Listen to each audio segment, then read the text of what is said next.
right. Welcome to another episode of That Dude Podcast with me, your host, Tom Byron. And That Dude Podcast is as always, sponsored by Green Genie, greengenieNewYork.com, greengenieNY.com. Make sure you go to the site and buy some gummies so my sponsor gets off my ass, because last episode I failed to mention my sponsor, which is greengenieNY.com. Go there now. Okay. All right. My guest is someone that I've known for a while. And, she had a very big run in the late 90s, early 2000s. And we're going to catch up on what she's been doing lately. So without further ado, here comes Jewel Denial. Hey, baby. It's How nice you been? to be here. I've been great. I'm so happy to finally talk to you. I've seen advertisements of your new podcast when you did it with Christy. Yeah. I saw that and I was like, oh, cool. I'm so glad you're doing this. Yeah. I love Christy, and she was a great co-host, but a little hard to nail down. She's a very busy girl, and it's hard enough to book one guest. Then I gotta take her schedule into. Yeah. So it's easy for me just to do one-on-one. So here we are. She kind of held my hand in the beginning, till I got comfortable with it. She taught you. Yeah, she's good like that. So she is good like that. Yeah. So what have you been doing with yourself these past, I don't know, 10 years or so? 10. It's been a while, right? I retired in 2004. Oh, 2004. Okay. And then I did a brief comeback where I did one bondage movie. I was still producing and directing up until 2007. Yeah. And then I got pregnant, got married, raised a child. Right on. Divorced, all that fun stuff, Oh, yeah. Life. It's called life. Life happened, and now I'm remarried and I am a commercial beekeeper. Yeah. I noticed that. I noticed on your Twitter feed you're doing,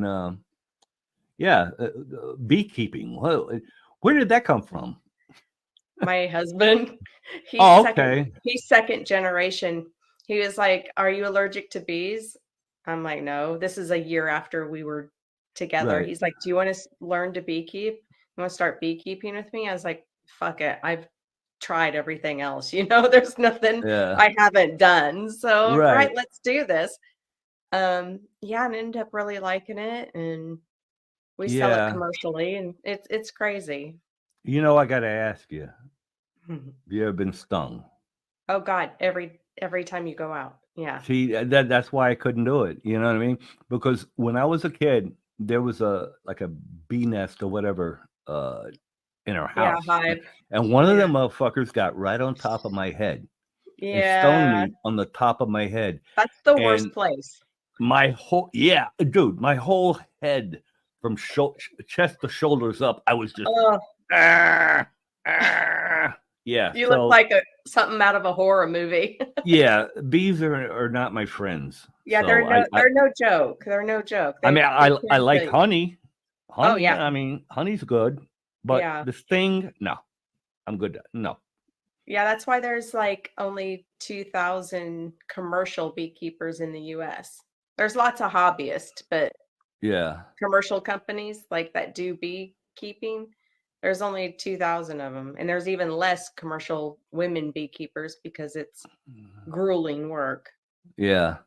Well, I mean, I say the same thing about beekeepers that I would say about law enforcement and the military.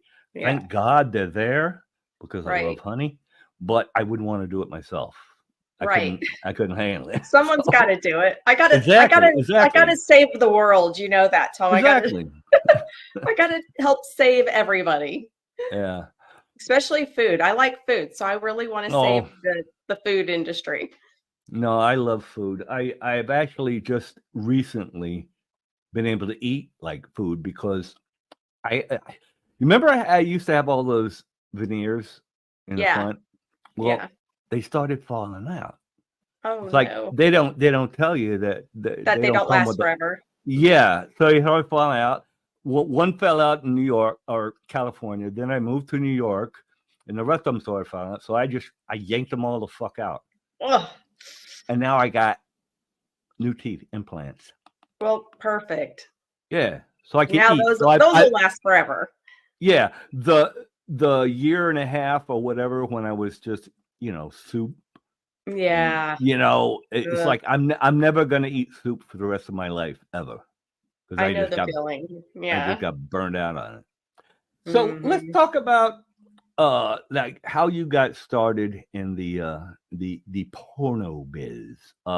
You started out Very. as a contract girl, right? Yeah, I actually was dancing in Upland, California at a place called Tropical Lay. I know that And place. yeah, that's where I started out. And then Right on. it had a porn shop right next to it. And Selena Steele was there dancing and she saw me on stage Oh, and she recruited me. yeah, she's one She of my was like, dimes. here. Yeah, she hooked me up actually with Clive McLean and all that. I did Yeah, magazine work first. right, right. Before I did anything adult. And then I shot with my first scene. I did 2 scenes in one day. One was with Ed Powers and one was with Peter North. Oh, that's a That was my pretty. introduction into porn. I was like, if I can handle one extreme to the other, I'm sure I'm Oh, fine. I'm oh yeah. probably cut out for this. I'm good. So that was about what 95 98, or 98. 98. Yeah, Okay, so that's you when I started. made my debut. Yeah. Yeah. Well, you made a big impact because I remember you won like Yes. Performer of the Year. You were like the I I don't what won so many awards. what There's a story I have about you is when we were at XRCO and I have they had those wooden heart shaped right. ones with the little plaque on it back then. Yeah. Well, I had my arms completely full. I'm walking around like this, like I'm holding the one with my chin. And you came over and you looked at me and go, do you think you could save any for anyone else? And I looked at you and I go, fuck no. And you just kind of shook your head and went, okay. Yeah, you had a good run there for a couple of years there, Oh you yeah, know? and then I went into producing and directing, and we had the Platinum X company, and um, I moved to New York. Directing. Yeah, Directing. I did. I don't call Gonzo directing. No, Sorry. shooting. Even though I was one of the Yeah, whatever, every time I did a Gonzo movie and they gave me an award or it was like, dude, it's easy. You yeah, know, yeah. I mean, if you have common sense, you can do it. oh But yeah. you have to have an eye for it though, because there's so many people that I've Yeah. seen shoot shit that looked horrible. You Oh, had I to have a know. form. You had to have a format. You had to have an eye for it. You had to know what looked good, and you had to know what was gonna sell too. Yeah. But it Well, was just one of those things that you either knew what to do or you were just not cut out for that. yeah. Well, I actually did kind of rehearsal. Like I had a big Rottweiler named Vinny, and Yeah. I had my camera, and I would follow him around, trying Oh to yeah. make sure he was, framed correctly, and that kind of was my training. As far as camera is Yeah. like if I can Claudio keep, taught me. yeah, Like Claudio taught me. He was like, this is how, he taught me everything. And yeah, then I was like, doing it myself at the end. right, yeah, Claudio's a good man. Actually, probably my I don't know as far as influence or whatever with Gonzo was Alex Drenzy. Did you ever Oh, meet Alex? I did. And it was like at Mhm. the very beginning of my career too. Yeah, yeah, I worked for Alex a lot, especially in the early '90s. I loved watching you and like the early stuff that you did. I love the roles. I love the look, the crazy cheesy dialogue, the Oh outfits. yeah, It was fucking fun. I loved those type of movies. I love doing like the feature whatever oh movies. But yeah, even going back further, like when you pop up in a movie, I just like those are the times when fucking porn was just evolving into Oh, yeah. something great, you know? Mm-hmm. And then Gonzo came along too, and that kind of took over because it was quicker, it was easier, it was to the point. Yep. But I love doing features. Oh, me too. I mean, that's why I got in the business, because I wanted Yeah. to be in big movies. You know, Me when too. I was studying the biz, you know, everything Yeah. was 35 millimeter. It was all features. Right. It was all, you know, going to this, you know, Film. crossover. Right. And then, yeah. And then, you know, so I did a few feature films, but then video, you know, shot on video became a thing. You know what I mean? And then it became, okay, well, we can shoot a whole movie in a day. Why would we, you know, mess with that? Everything just kept getting compacted and compacted and compacted and compacted into something smaller and quicker. And I don't think that was necessarily wonderful. I think when Jenna hit the scene with the high budget features, like I was part of that, the tail end of that. Yeah. So when I was with New Sensations, like, and I did Dark Angels, like that was a very high budget movie with special effects and stuff, and it won like every award you can think of. And that's my old neighbor Nick. Oh yeah, he used to live. He lived right up the street from me when I lived in Granada Hills. Oh yeah, him and I.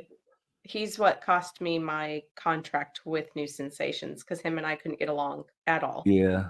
He hated me and I hated it because he was like getting, you know, I hate to say it, but he was doing casting couch type of shit. And I called him out on it. I didn't like it that he was promising girls to be in my movie and stuff if they did this.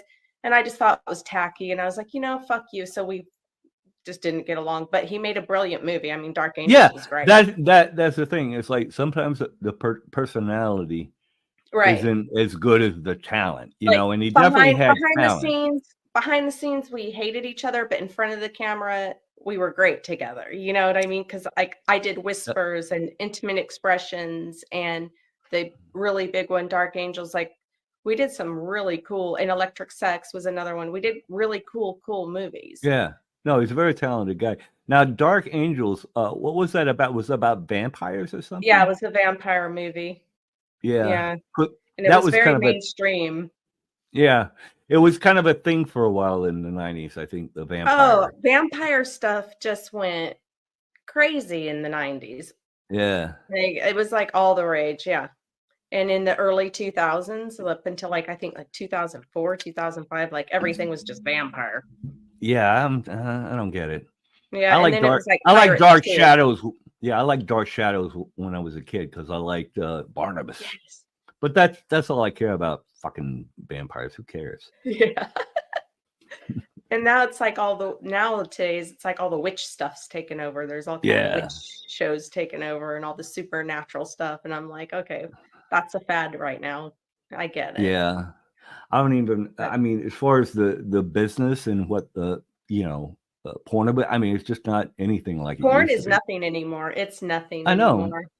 You know what? It's sad, and I worked so hard to be like a woman company owner and to produce and direct and get women to be able to own their own stuff and just recruit the best talent.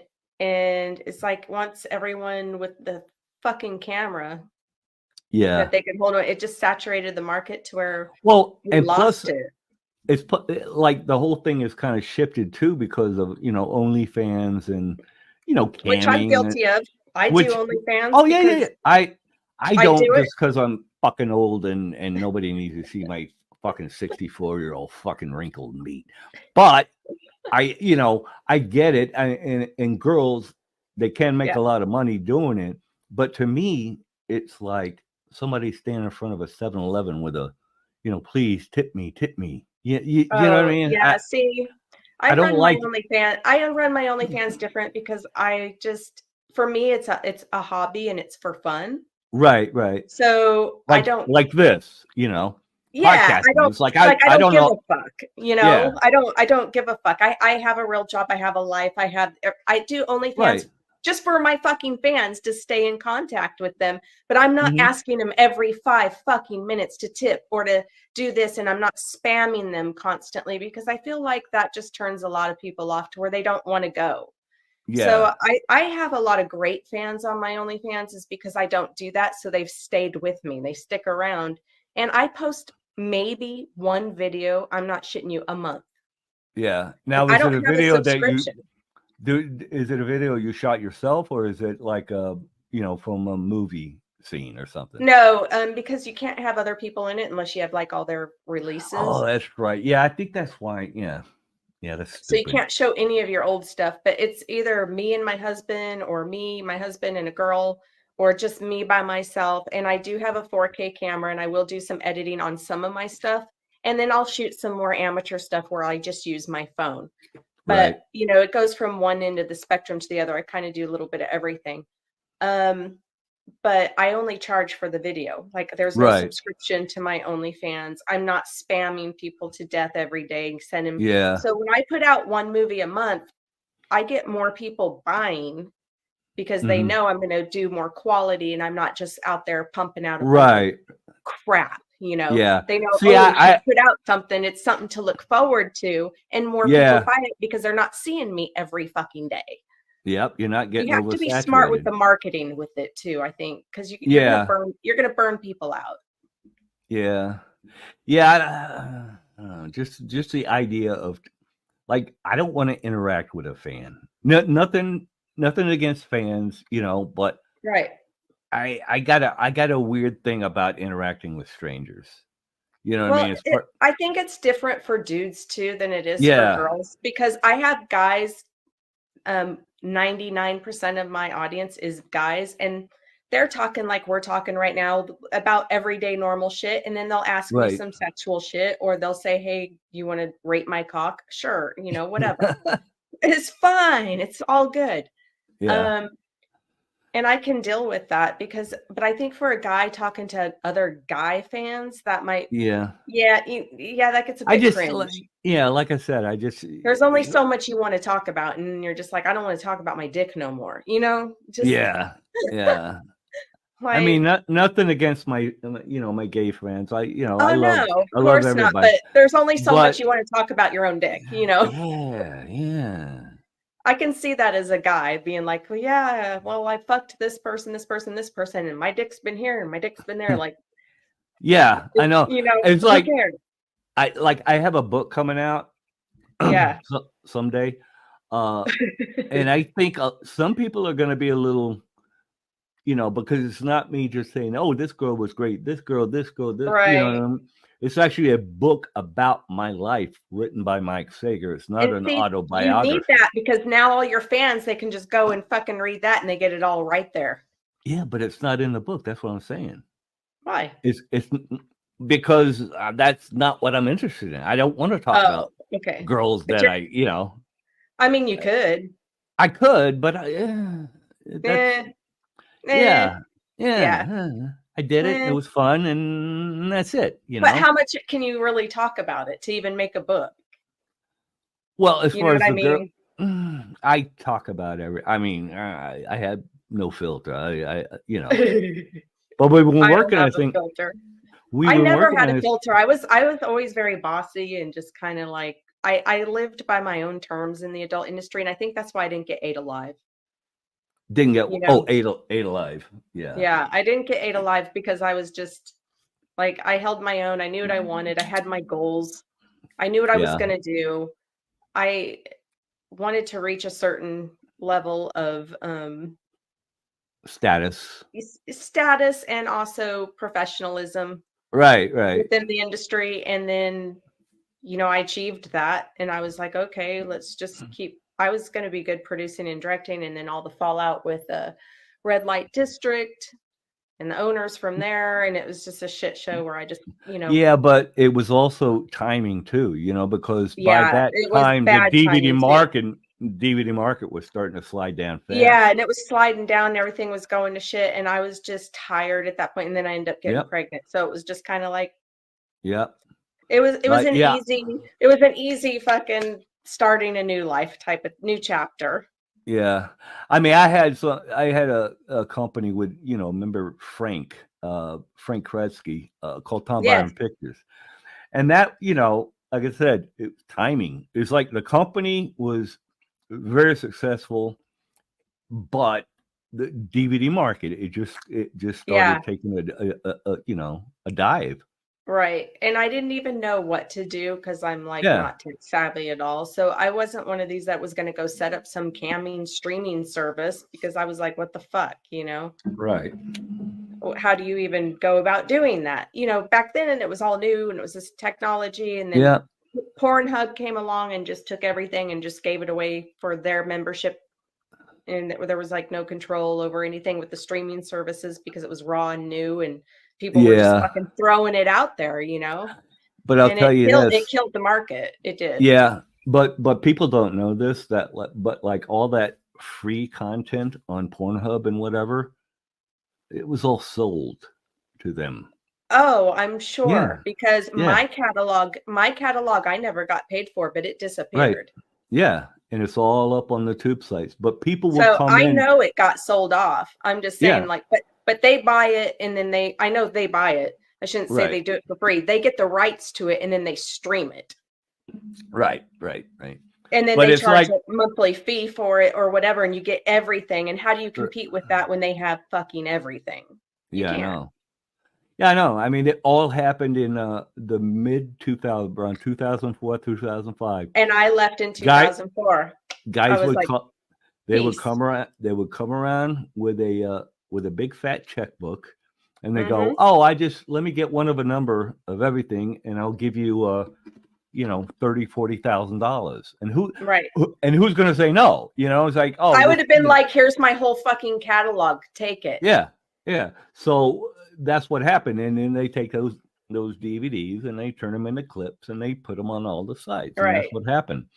So that's why whenever I hear, "Oh, porn's free," don't it's not. But it became you sold out, and then it became free for the viewers, not free for the thing, but they're getting all this other back pay or whatever. Yeah, traffic. But they sold. But my catalog just fucking disappeared.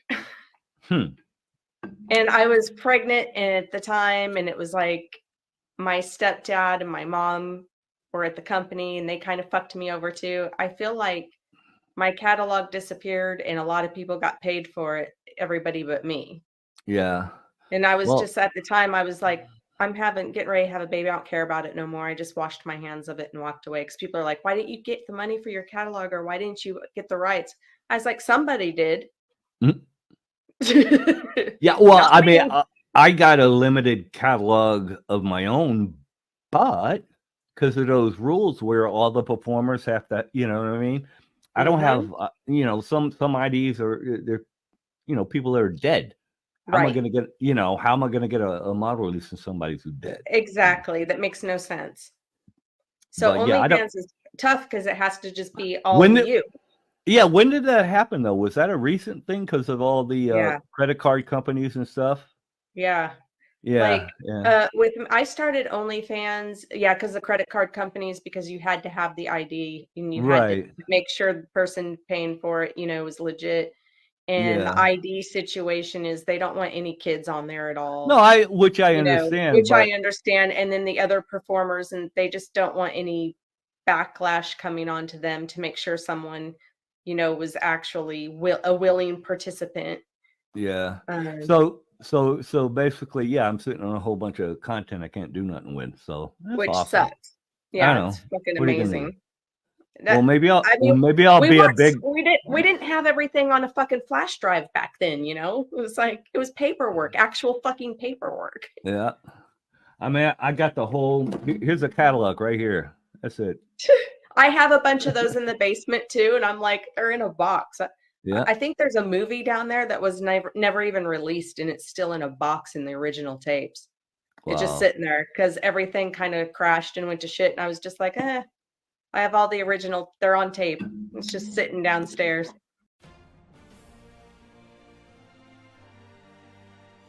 Hey, I'm Tom Byron, host of That Dude Podcast, sponsored by Green Genie. Your wish is my command. How good are Green Genie gummies? Let me tell you, Green Genie gummies are so strong they will quickly turn this dude into that dude. So go to greengenieny.com. That's greengenieny.com. They got gummies, they got chocolates, they got cooking oil, everything to help make America stoned again. greengenieny.com. Go now.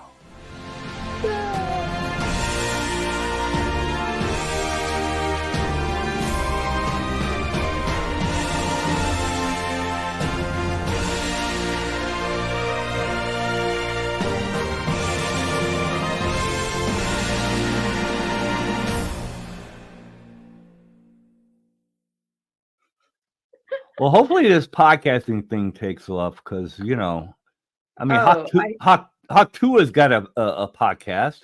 He's like number 2 behind Joe Rogan. I mean, it's, you know, 2 or 3 behind Joe Rogan, the Hawk Tua girl. That's crazy. It's amazing. Yeah. Good for her. So maybe there's $1 in this podcasting game. I don't know. No, I think she's cute as hell. Haley Welch. I thought it was fucking hilarious as shit. I watched that video and I about died laughing. I was like, she did not. I just like the way she talks because she reminds me of those girls that I grew up with in Southeast Texas. You know what I mean? They're just real cute, real kind of, you know. Fun. Yeah. Fun, don't give a fuck, zero filter, just having a ball. Yeah. So good for Haley Welch. Yeah, I saw that and I was just like, she's so fucking funny though. She is. Yeah. She's like really funny. And then she does a lot of good stuff too, because I know she donates to pet shelters. Yeah, to Paws for America or something like that. Yeah, so, I have a crazy thing that just happened is I'm in a video game. Really? The Kickstarter just came out October 1st, and they drew me in this game. It's called Mystery Kink, and it's like a Scooby-Doo parody video game, but it's like a puzzle game. So if you're 18 or over, you can play it. But it's got me, Nikki Huntsman, Blake Blossom, and you'll know this one, Kiki Adair. Oh yeah. Yeah, me and Kiki are in it. It's got like a legendary level, and that's where you come in. But now it's got like topless stuff in it, and it's so fun and it's so cool. And they do have the Kickstarter going. And people always ask where they can get autograph stuff of me because I don't go on tour anymore. I'm not out signing autographs and doing all that. But with this Kickstarter, if they pledge, I did sign a bunch of slicks so they can get my autograph that way. Cool. So I just want to let fans know because they're always asking me where they can get autographs of me. And I'm not at the Exoticas and I'm not at the shows because I haven't done anything relevant and other than this video game in, 20 some years. Yeah. But it's crazy because I have a huge fan base still. Mm-hmm. It's amazing to me. Yeah. Yeah. I haven't actually been at a public porn function in well over 10 years, but I'm going to Exotica in New Jersey week after next. That's going to be exciting. I haven't been to one since I went in 2008. January of 2008 was my very last avian show. And then I got pregnant in February of 2008. Yeah, I'm only going because I'm driving down. I don't have to deal with an airport. So right, you're right there. So why not? Why are you going there signing? And just going there to walk around, or are you? I'm gonna sign. I'm gonna bring some pictures. I'm gonna bring my mic so I could maybe shoot an episode while I'm there. I'm gonna be James Bartley, right? Who? James Bartley, yeah. Yeah. He does the Legends booth. Right. Well, I'm gonna be at the Legends booth. Oh, okay, cool. Yeah. Cool. I know Ginger and Christy and Kiki have all signed for James, and he's asked me before too, but I wasn't within driving distance. Right. And I think it's crazy that nowadays it's so backwards. They expect you to pay for everything. Yeah. I was like, well, I got lucky in that, I'm kind of hooking on with James, but yeah, they want like $800 for a booth. It's like, man, I'm a civilian now. I ain't got that kind of money before. Same. I'm like, I'm working class now. I just, I don't do porn full time. I'm on Social Security, man. I mean, yeah, if you look back, it's like, oh, the money we used to make. But at least I did All invest the mine money well. we used to spend. Oh, yeah. I You mean, I had remember to. going to Atlantic City and just dropping like 3 or 4 grand like nothing, Oh, yeah. Yeah. you know? I But was more conservative with my money. yeah, I should have been, I but didn't gamble, but I would buy, but you I had to didn't. have nice shit to wear. You had to have nice clothes. You had Oh, to have this. 100%. You had to Yep. spend thousands of dollars in clothing. But if you didn't, you made so much money, then you had to pay a shit ton in taxes. So it was like a double-edged sword. You Yep. had to fucking spend that money or you're going to pay the government the money. I know. I got So a $1,500 Versace shirt in my closet right now that, I bought during that era. But yeah, right. I wouldn't Vintage spend it. shit now. Yeah, We're exactly. still, but it held its value, so it was worth it. Yeah. I don't know. Well, the last time I wore it was in a sex scene with Sasha Grey. So So, you'll definitely be able to, if you ever wanted to sell it just for that factor. Yeah. Well, I put it up on eBay, but I didn't get any response really. Maybe Well, that's the too much money. economy's kind of tough right now for those type of items. I did sell my awards though. My awards, my years ago. ex-husbands took that shit for fucking trophies of their own. Yeah, but I sold mine. Guess how much I got for them? How much? 10 grand. Are you shitting me? There was a collector in Minnesota. Actually, I had posted a picture of the awards on Facebook, right? You're right. And I started getting hit in my DMs. It's like, hey, do you ever want to sell it? Blah, blah. So I actually had a bidding war between this guy in Germany and this guy in Minnesota, and the guy in Minnesota won out, mostly because I didn't have to deal with all the foreign wire transfers and shit like that. But yeah, the guy in Minnesota outbid the guy in Germany, so he got all my trophies. I had like, I don't know, 30 or 40 trophies, and they're all gone. The only one I had was my Performer of the Year trophy, and Scotty Schwartz has that because I gave it to him to keep in his keepsakes. Scotty. Yeah, I gotta have Scotty on this show. Oh, fuck yeah, for sure. It's like every time I do an episode, it's like something comes about. Oh, I gotta get them on the show. Oh, I gotta get them. Yeah. Yeah. Yeah, Scotty, he's got that. I gave it to him. I was like, keep this safe for me. It's yours. You can have it because I know you'll treasure it, and he's got it in his china cabinet in his living room. Right on. But Scotty and I have been like really good friends for 25 fucking years. Yeah. He shot my first movie with Ed Powers, and that we've been friends ever since. He was what, the cameraman? Yeah. Right on. Yeah. Did you know that he was the kid from no fucking clue. From Christmas Story? No, I had no idea. Now, if you had known that, would you have been able to relax and get it on with Mr. Powers? Yeah. I was never one of those. I have several celebrity friends because I was never one of those to be like, ooh, oh my God. I've never given a fuck about that. Yeah. Ever. I do. You're either a good person or you're not. You know why I give it's weird. It's like, because I've met, a lot of famous people as well over the years. And what's strange about it is like every single one of them knew who I was. Yep. Like every single one of like yes. Richard Dreyfuss is a goddamn porn scholar. He was talking about movies I did back in the 80s. I just totally forgotten about, Right. But you got if you think about it, there's all these, famous people. They can't go out because of the paparazzi and whatnot. So what do? They stay home all the time and they watch porn. Yes. So and we become their stars. Exactly. Yeah. It's opposite. I know. And I have a lot of friends because of that are celebrities due to that fact. Exactly what we're talking about. I talked to Jasmine St. Clair and we had this exact conversation. Yeah. And I was like, yeah, it's true. It's like they watch porn like we watch TV. Right. Because they are so jaded. They don't want to see the actors and actresses that, they've squabbled with or they got this bullshit with or that they know personally. Yeah. They're going to pick them apart. They don't want to watch the mainstream shit because they know everybody. That's the same. That's why I don't watch porn. Right. I don't either. Yeah. I don't either because I'm like, oh my God, I've had that in my ass, It's like, Oh boy, I've had her between my legs several times, and I've fucked him many a times. Like, yeah, that guy's exploded on my face. That's cool. I don't want to fucking watch him fuck other chicks. I had been there, done that. I'm cool. Like, but it's definitely the exact same thing. And, Yeah. they get to the celebrity status. They just don't give a fuck about Hollywood movies and all that. They watch us and we become their fucking celebrities. Yeah. It's But it's wild. still It's fucking bizarre to wild. me when that happens. It's still bizarre to me. Like, I'm sitting there having a 45-minute conversation with Richard Dreyfuss, and I'm going like, this is a guy from Jaws. This is, I'm thinking, What the fuck? Speaking like, whenever I would talk about one of his movies, he would sort of change the subject. Like, He wouldn't talk about your movies. Exactly. Because that's more exciting. Because I really liked What About Bob?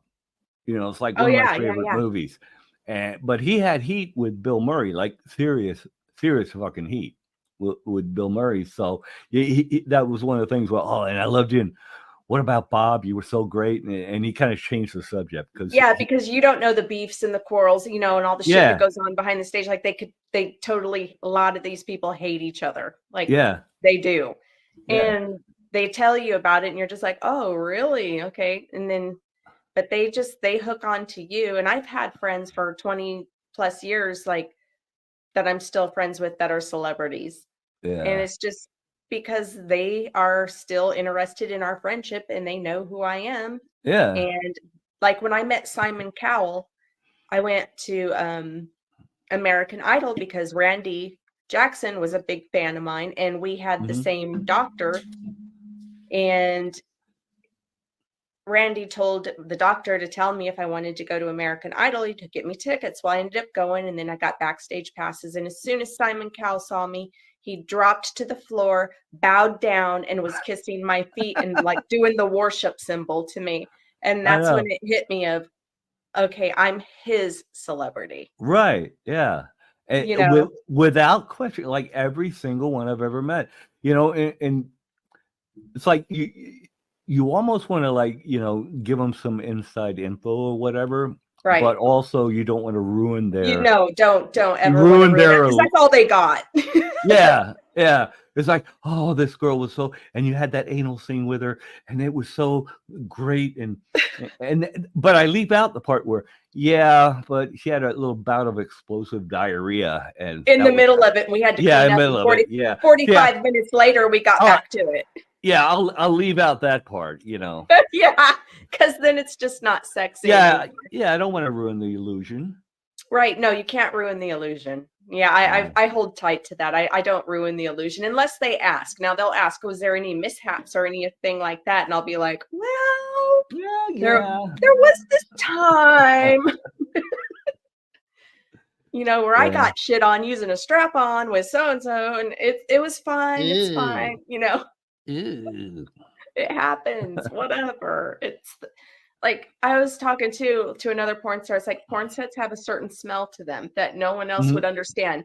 I could walk into a porn set and know, blindfolded, and know it was a fucking porn set by the minute I took a whiff of the room. Yeah. People don't get that either. Lube and booty juice. Yeah. Lube, acid, lube, and spit. And maybe a little just a hint of Clorox. Yeah. Yes. Oh God, and some Axe, because when that Axe stuff came out, that was like a thing too. What? Axe cologne, that shit that guys would spray on them before. Oh, I thought you were talking about like ecstasy, like drugs. No, like I remember like the Axe spray, like guys smelling like that, lube and ass. You just like, I'm telling you what, I could walk into a room and tell you exactly what's going on in that room blindfolded. Just I've never used Axe. Does it smell any good? Is it, It's all right. But I remember when it first came out, like it was towards the end of my career, like the guys were going crazy for it. Like it was like spraying it down there and spraying it, It wasn't bad, but it was like whatever. Cool water. Remember Cool Water cologne? Yes. Yeah, I like that. But I wasn't really a cologne guy. Yeah. I got a nice natural funk. Yeah. I was never like a heavy perfume and all that body spray because that was another thing too. I'd walk into porn sets and the girls would be spraying the Victoria's Secret, shit, Bath and Body stuff, that spray all over the place, and you'd be. I will say this: I was a fan of it was called Poison. Oh yeah, yeah. I like Poison, but that's real perfume. Yeah. Like when I wore perfume, I still have bottles that are 25 years old of like Burberry, and I have Poison. You were just like, yeah, because all you need is a dab, and that's exactly. That's why I still have it. You know what I'm talking about when people are like, oh yeah. And then you're like, ugh. Like I remember walking into some porn sets, and they've got the girls are like covered in this spray, and just being like, okay, we got to fumigate the room for 5 minutes before we can start, so nobody chokes. Yeah. Like I'm not a fan of too much perfume. No, it's crazy. So you lived down Georgia way, around that? Yeah, that I actually just barely missed that hurricane. I'm in I'm in the Appalachian Mountains on the North Carolina and Georgia border. Oh wow. And it's literally veered about 30 or 40 miles west of me and hit Asheville instead of here. Like it veered that way, because it was originally supposed to come right up our ass, and where I live, I'm surrounded by rivers. Right. So we would have been fucked, like real fucked. And we're in the mountains too, so if we get cut off, we're fucking cut off, Oh yeah. And it's scary. It was a little too close to home, and it was it's very sad because a lot of the evacuees are here and they're with family that are here. Right. One of my best friends, like her cousins disappeared, gone, just gone. Yeah, that sucks, man. Like, well, plus that area, I don't think is used to hurricanes. You know what I mean? Fuck no, we're way far from the ocean. Yeah, it's like Florida. They got that shit locked down. They've got it. We're not expecting it in the middle of the Appalachian Mountains. Like we're mountain, people up here, and it's just like this is generational, people too that are up here. Right. Like my husband's family's been here since 1829 on this property. Oh, right on. Yeah, and it's generational. I mean, it's like been here forever, and that's just the way it is in all these parts. And it's so tragic and sad, and it's horrible what these people are going through. But I'll tell you what, these are some of the toughest people in the Appalachians you'll ever see. Oh yeah, very resilient, and they will fucking get shit done regardless. Real ones. Yeah. These are real motherfuckers up here. Real motherfuckers. Yeah. So when the storm hit, how was that where you were? I mean, 15 minutes from me, a tornado hit down, and there was some trees that went down, and the power was out, but we didn't lose power. I just happened to be on the other side where it didn't get. Right. And we were just on the very edge of it, and we still had damage. Yeah. But it was fixed within a day, except for now our grocery store is still having problems because its main terminal is out of Asheville. Right. So we had to, this is another thing, this cashless society thing is unrealistic, because in these type of communities, when you only have 1 or 2 grocery stores and their main terminals in Asheville, and they can't run credit cards or debit cards, and people need to get food and stuff, you had to have cash. Or check. Or very fast legs. Oh, yeah. Right. And around here, everybody's armed, so you're probably not going to get very far. Oh, yeah. It'd be like you're going to get shot before you leave out the door, just because, some guy feels like, no, you need to pay for that shit if I'm paying for it, so I'm going to shoot you over it. Yeah, they don't give a fuck. And so people up here act right. I'm going to tell you that much. Like, no one's stepping out of line, and this whole taking away guns is the dumbest thing ever, because you're not going to take them away from criminals. You're going to take them away from the people that are actually going to, defend people against the bad people. Oh yeah, I'm a big Second Amendment guy. Oh, free speech and Second Amendment is like my two, biggest things. Yeah, and it's really fucking crazy to me that people would be like, that's what our country's founded on. The reason we won is because we had fucking guns. We had guns, and that's why we didn't lose to the fucking British. Now you ain't taking that shit. Yeah. It runs in our veins. It's too far deep in our society and in part of our culture. Like, good luck with that. Exactly. I think we'd be better off if everyone was armed. Oh, I agree, because people would act right. Exactly. The only reason people that gun violence exists is because the people that are perpetrating the gun violence are the idiots. Yeah, and they don't get put away either. No, they just get a slap on the wrist and whatever, keep going. But if everybody was packing heat like they do in Texas, they're not going to act like that. Yeah, exactly. There's none of that goes on. It's always look at Switzerland. Everybody, they're trained in school to shoot, and everyone there, the government gives you a fucking gun. Right. And they don't have that problem. Exactly. But yeah, I don't know. Any government that wants to disarm you is not your friend. No. You know what I mean? Any government that wants to ban like anything as an adult. Yeah. You should be able to make an adult decision. Like, exactly. You know, as an adult, and stop letting kids make adult decisions that are not adult. Like, that shit too fucking pisses me off and makes me sick. Yeah. Like, stop fucking with the kids, man. Like, just leave them I know. Let them be kids. Exactly. Dude, like, I got nieces shit and got weird. It did, didn't it? Got like really weird. Yeah. Well, we'll see what happens November 5th.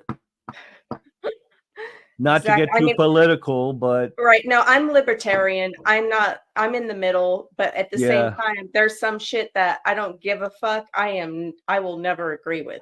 Well, libertarian, I mean, is pretty much at this point sort of Republican. You know what I mean? Yeah, it used to be the middle.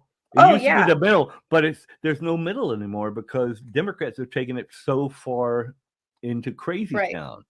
You know there is some moderate Democrats like Tulsi Gabbard, and then she turned around and went Republican. Yeah. Because I was hoping she was going to run for president. Yeah, well. I was like, she's amazing. She should. Well, she's going to be the transition. She's on the transition team. So if Trump gets in there, you know, who knows? Because I think like that's the type of woman that I want representing women. Exactly.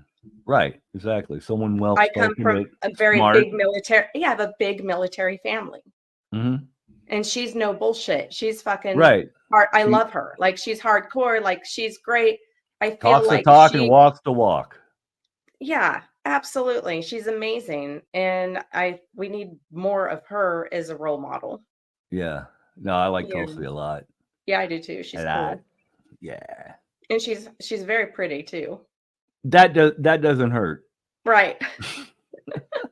Yeah. So with politics, I tell people, like, I don't do politics. I don't give a fuck about politics. But right now, some of the shit's getting crazy. And then what I've witnessed, up here, what's going on in Appalachia, I never thought I would witness this kind of shit in my life. The lack of response. Like, they gave Bush hell about, I remember when Katrina hit, and that was a fucking nightmare. Too. It was horrible. And I was like, oh my God, little late on the response, right? Well, this was fucking very late on the response and still late. Yeah. Like, but it finally happened. I mean, they're getting some relief, but it's mostly because the church is stepping in and coming in and taking care of their own. That's what they're doing up here. Samaritan's Purse, I think, is coming through with a lot of funds. But like I said, Florida, they got it wired down there. They know what they're doing. You know what I mean? Yeah, I was scared to death. My brother didn't evacuate. He did not evacuate. Yeah, where was he? Tampa. Oh wow. Yeah, Rob's mom lives on Sanibel, and she evacuated down to Naples. But from what I hear, Sanibel didn't get hit too hard, a little surge, but her house is fine. So yeah, my brother didn't even lose electricity because the neighborhood he's in, the wires are all underground. Right.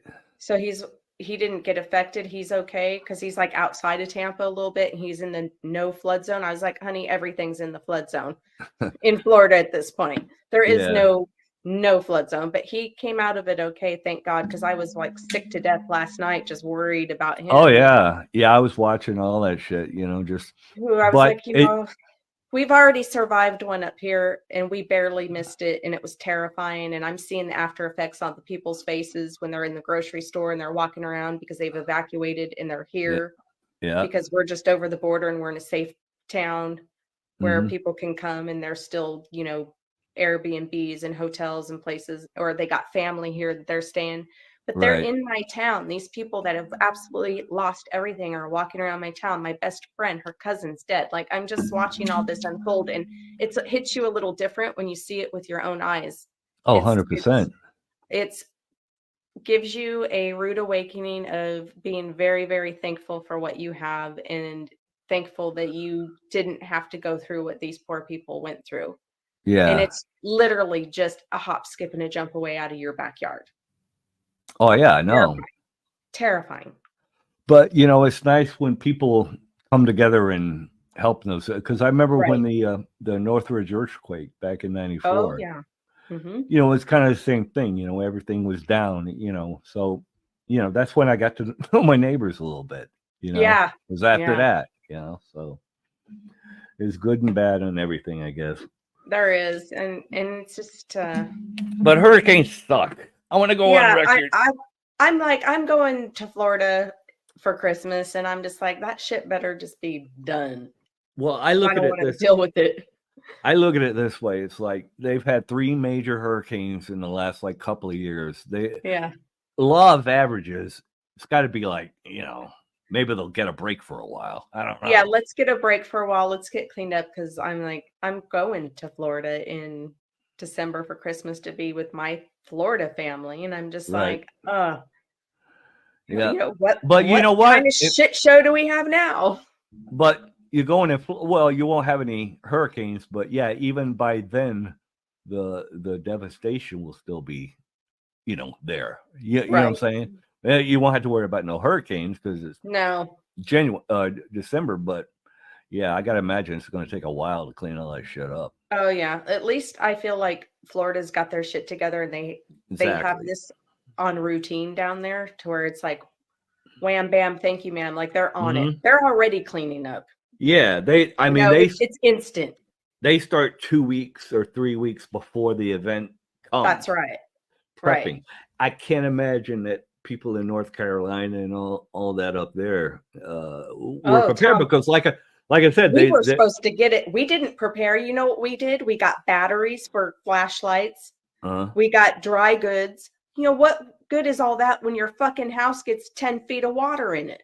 Like, exactly. Because we weren't expecting all, you know, that shit. And if that would have came over us, no one up here was prepared for that.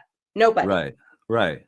Well, why would they? I mean, when do hurricanes ever hit, you know, that area? Not with that amount of water. It's crazy. And it just swallowed the mountain, and it swallowed everything around it. And it's like, there is one school in North Carolina that's missing over 100 kids.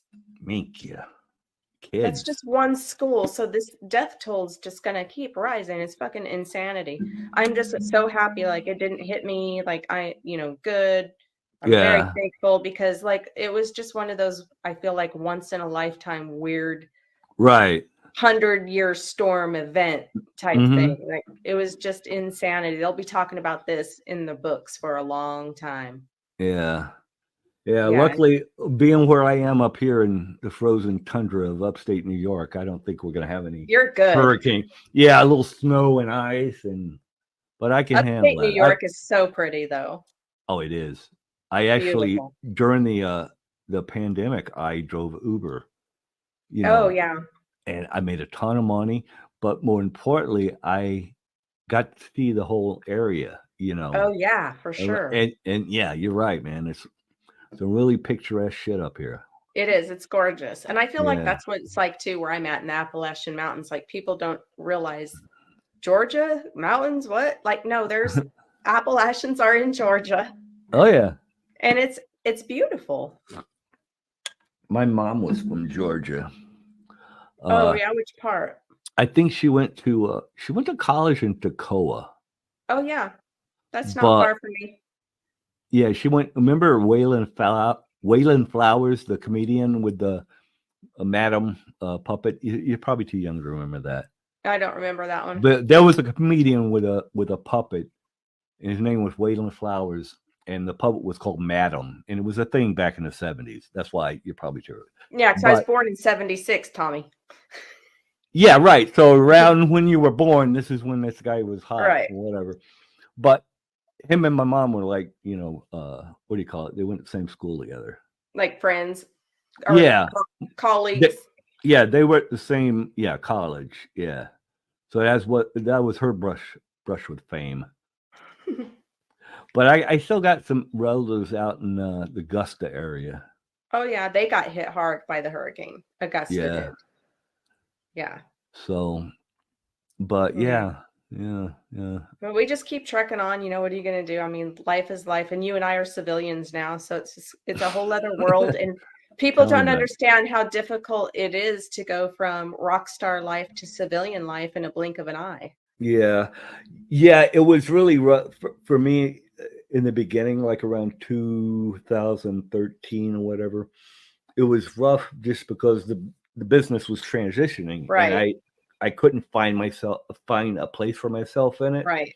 So yeah, I went through like a kind of a like, what the hell am I going to do with my life kind of thing, you know what I mean? Right. Mm-hmm. But as the years have gone on and everything, I've adjusted a little bit better. It's like life. I tell people leaving the porn industry is like leaving the military. Yeah. Because you get into civilian life and you don't look at you don't look at the world the same. Yeah. Because you lived in a different world for so long, like reality seems. Yeah. Well, to me, it was foreign for a long time for me. Like I had a very weird adjustment period, and then all of a sudden, like, oh, now you're going to be a mom. Like, what? Yeah. Like, okay, fucking all right. Jewel denial no longer exists. Now I'm just mom for the next 15 fucking years, Yeah. Fucking life. But I don't know. We all gotta grow. But the thing about with the porn thing, it kind of keeps you. I met the most coolest and most honest people I have ever met in my life in porn. Oh, 100%. But it also you get into that bubble of those friends and yes, and you're kind of sheltered from the reality of the world. You know what I mean? Until it all disappears and everybody goes their own ways, and then you're just sitting there. And then going, all of a sudden you're sitting there. This is my life. And you're at the grocery store, and someone comes up, "Hey, John Byron. Hey, big fan." I kind of want to go fuck yourself. Leave me alone. I'm in the grocery store. Leave me alone. Fuck you. Yeah, I never cared. I would, if guys recognize me, I'd be like, yeah, okay, so yeah, I'm gonna finish eating my fucking Cracker Barrel, but it was nice meeting you. Yeah, I gotta be nicer because I'm really rude when I meet people and they just bother me. It's like, fuck off. You're a grouchy old man, Tommy. I know, that's me. Yeah. Well, I gotta wrap this up because we're coming up on the hour. Yes, sir. Anything you want to plug? Anything you want to promote? Definitely go to Kickstarter, hit Mystery Kink. Mystery Kink. And pledge to the Kickstarter so we can get this game uploaded and done so everybody can enjoy it, because it's still in the making money phase of, we reached our $5,000 goal.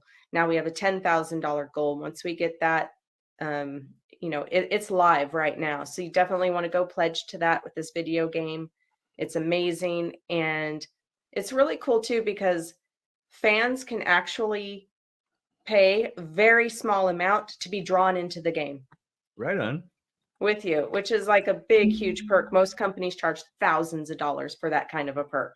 And this is, a couple $100. You can be drawn in the game with me.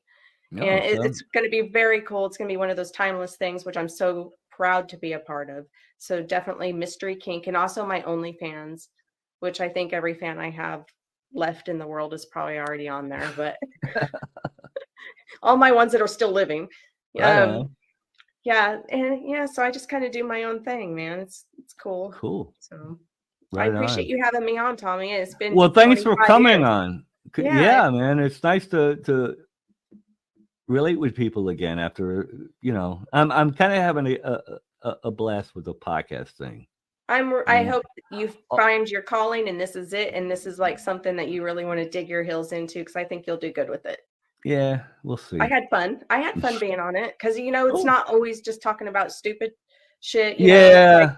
You just sit back and have a normal conversation. Yeah, that's why when you hit me yesterday, you go, what's the premise? I say, I don't know. We're just going to shoot shit. Perfect. Yeah. Because some podcasts, there's a premise, they want to cover this, they want to cover that. And that's fine too. I've done those. But when you were like, we're just going to talk like old friends, I was like, I'm in, because I can talk forever. So. All right. Well, thank you very much. And again, greengenieNewYork.com, greengenie.ny.com. Do you like cannabis gummies? Hell yeah, I smoke every day. I smoked right before I came on, and I take gummies. Okay. All right. I'm going to hook you up. Yes. So, Jim, if you're listening, we got to hook Jewel up. For sure. 100%. All right. I'll talk to you later, sweetie. All right. Talk to you later. Bye. Bye.